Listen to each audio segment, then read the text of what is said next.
আকর্ষণীয় সুযোগ প্রবাসীদের জন্য 10,000-এরও বেশি গোল্ডেন ভিসার অনুমোদন দিল বাহরাইন।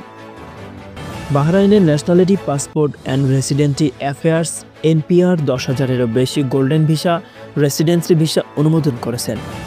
বিশেষত এই ভিসার সুবিধা পেয়েছে 99টি দেশের নাগরিক। আরবিয়ান বিজনেসের এক প্রতিবেদনে জানানো হয়েছে, বাহরাইনের অর্থনৈতিক উন্নয়ন ও দক্ষ মেধাবীদের আকর্ষণ করার প্রচেষ্টার অংশ হিসাবে এই রেসিডেন্সি ভিসা প্রদান করা হয়েছে। কে পেতে পারে এই ভিসা, আসুন জেনে নেওয়া যাক।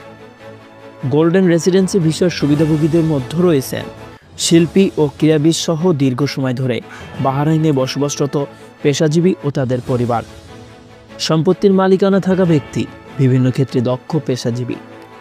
ভিসার জন্য নির্ধারিত যোগ্যতার শর্তগুলোর মধ্যে উল্লেখযোগ্য হল বাহরাইনে টানা 5 বছরের বেশি সময় ধরে বসবাস, মাসিক ন্যূনতম আয় 2,000 বাহরাইনি দিনার যা 5,300 মার্কিন ডলার, সম্পত্তি মালিকানার ক্ষেত্রে ন্যূনতম 2 লক্ষ দিনার, অবসরপ্রাপ্তদের জন্য ন্যূনতম মাসিক আয় 4,000 দিনার যা 10,600 মার্কিন ডলার।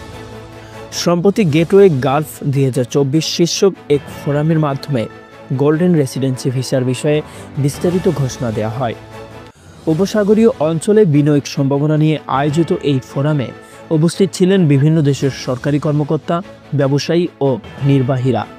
ফোরামের বাহরাইনের ইকোনমিক ভিশন 2030 বাস্তবায়নের পরিকল্পনার কথা তুলে ধরা হয়। এর অংশ হিসাবে আবাসিক পরিষেবার ডিজিটাল রূপান্তরের কাজ করেছে দেশটি।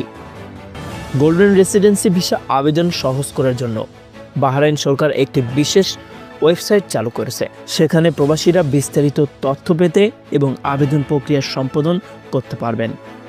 এই উদ্যোগ বাহরাইনের বিনিয়োগ ও কর্মসংস্থানের সুযোগ বৃদ্ধির পাশাপাশি দক্ষ মেধাবীদের জন্য বিশেষ আকর্ষণ সৃষ্টি করবে বলে আশা প্রকাশ করা হচ্ছে। সংবাদের এ পর্যন্তই। পরবর্তী নিউজ আপডেট পেতে আমাদের সাথেই থাকুন। ধন্যবাদ।